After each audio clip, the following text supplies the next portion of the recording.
welcome to TacosandGeeks.com. Justin here, back with another episode of Any Gaming. This is episode 5.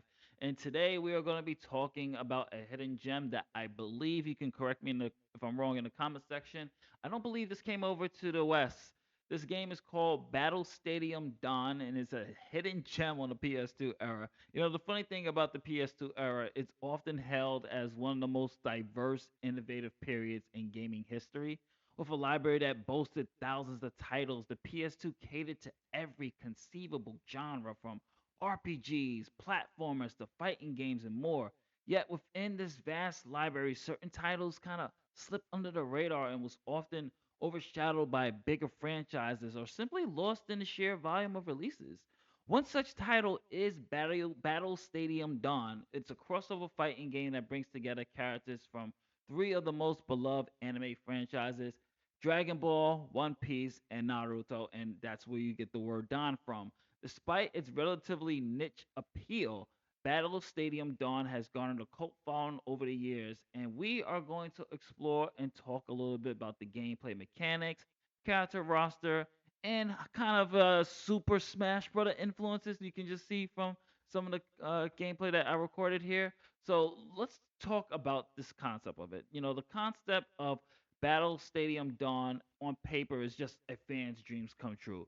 For years, many people were looking for that game that was just a crossover. Goku can square off with Luffy, Naruto can face Frieza, and the idea of bringing characters together from these three big shonen anime franchises was very exciting. The crossover potential is the foundation upon which Battle Stadium Dawn is built upon, and it's concept that immediately grabs the attention of anime fans from each of those series. Dawn is the acronym obviously for Dragon Ball, One Piece, and Naruto, making it clear from the onset what players can expect. While the crossover games were not unheard of at the time, considering games like Super Smash Bros. And Capcom versus SNK, which you can see a lot of the Super Smash Bros. Influences in this, the specific combination of these three franchises was unprecedented at the time. Each of these series had massive following, and Battle Stadium was set to bring those franchises together. All right, now let's talk a little bit about that gameplay, shall we? Since that is the reason why the majority of us are here. At its core, Battle Stadium Dawn is a 2D fighting game with 3D elements, borrowing heavily from the Super Smash Bros. Formula. Obviously, players battle it out in multi-tiered stages using a combination of basic attacks, special moves, and items to deplete their opponents' health and knock them off the stage. However, Battle Stadium Dawn also introduces several unique mechanics that set itself apart from the other games in the genre. One of the most notable mechanics is the battle stock system. So instead of a traditional health bar, each player has a stock of orbs, and the objective is to collect as many of these orbs as possible while depleting your opponents. Orbs can be earned by damaging opponents, collecting items, or knocking foes out of their arena. When a player is KO'd, they lose a proportion of their stock, and the game ends when time runs out or when one player has amassed amount of orbs. The system adds a strategic layer to the gameplay as players must balance offensive and defensive playstyles to maintain their stock while depleting others. The game also features a variety of stages inspired by locations from the three anime series, each with its own hazards and interactive elements. Such example, the planet Namek. Of course, Namek is about to blow, so you're gonna have to make sure that you're on the higher platform as Namek is tearing itself apart. And they also have arenas such as cell games, and just to name a few. These stages not only serve as fan service, but also introduce dynamic elements that affect the outcome of the battle. So one thing I also want to talk about the gameplay is, if you are a fan of these animes, most and the majority, how I should say, all of them have their signature moves. Gohan has Masenko, Goku has Kamehameha, Piccolo has Hellzone Grenade, Special Beam Cannon. Of course, I'm saying the English names. Vegeta has Final Flash. Naruto has his. Luffy has his. So they have to make sure that it stays true to the anime. I will have to say though, I kind of feel that DBZ is a little bit more overpowered than the rest of them because the final flashes, the Kai blasts, they really do take out the entire stage. So honestly, the Dragon Ball Z characters seem to have a little bit of advantage just due to the special techniques that they have. But speaking of the roster, let's talk a little bit about that roster. So the characters, as I said, each character is really faithful into the recreation of their signature moves and abilities. You have a variety of characters. Dragon Ball has Goku, Vegeta, Frieza's in the game, Piccolo. One Piece has Luffy, Zoro, Nami, Sanji. Naruto has Naruto, of course, Sasuke, Sakura, and Kakashi, just to name a few. While people were hoping to see more of a bigger roster, I think that the roster did a really good job of capturing the fan favorites and making sure that their abilities were really justice to their anime counterparts. Now let's talk a little bit about the presentation and the visuals here.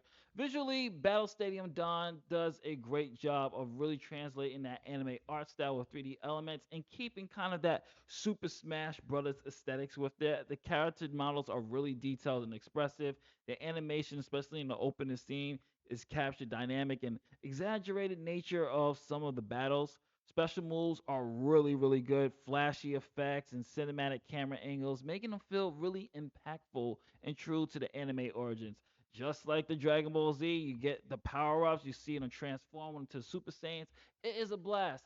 The stages are also visually appealing. Like I said, it does follow the Super Smash Brothers type of aesthetics, which each one of them having distinct elements from their respective series. The UI and menus are really colorful, very simple and playful. Nothing really to hammer home about. However, it's worth noting that the game's graphics, while serviceable, it does kind of show its age, but it's not truly bad. Hell, I can still play it to this day, as obviously I did, because you're seeing this video right now. Now, when it comes to music and sound, the soundtrack of Battle Stadium D.O.N is another highlight. It's kind of a mix of the original compositions and tracks inspired by the anime series. The music is upbeat, energetic, and it really complements that fast-paced nature that you expect from an anime game. You do have some original composition that uses hard rock guitars. It has some little orchestrated tracks as well. Voice acting has the original Japanese voice actors reprising their roles for the game, so it really adds to the level of authenticity, especially for fans who are accustomed, I should say, to the Japanese versions of the game. The sound effects are equally well done. Each punch, kick, and energy blast are really impactful and feel like you are watching and playing the anime. Despite its strengths, Battle Stadium Dawn does never did really achieve that mainstream success, unfortunately, maybe because it probably was only limited to Japan. This is why we need these games out here. That's the problem. Additionally, the game's niche appeal being a crossover between three Pacific anime franchises meant that its primary target audience at fans of those series rather than a broadened gaming audience. So it was like a niche type of game, unfortunately. But thankfully, it has developed a cult following over the years, and there's people who still play this till this day. In the grand scheme of the PlayStation 2's vast library, Battle Stadium Dawn may not stand out as a must play title. However, it is a must play title for us here at Otakus and Geeks because where else are you going to find an anime game that has, I don't know, Super Smash Brothers influence? We're not talking about you, Jump Superstars for the DS. Okay. However, if you're a fan of Dragon Ball, One Piece, Naruto, it does offer a unique, enjoyable experience. I'm still playing this with my boys. We still have fun with this. So if you ever get your hands on this, check out this hidden gem on the PS2. This is Justin for another episode of Any Gaming. This is episode 5. Did you ever play Battle Stadium D.O.N? Battle Stadium Dragon Ball One Piece Naruto? Comment below, let me know. And if you like what we do here, don't forget to like, share, subscribe, hit that notification bell. More anime gaming, more essential manga, more essential anime. Everything's on the way, folks. Keep it locked here on the Tacos and Geeks. Later days.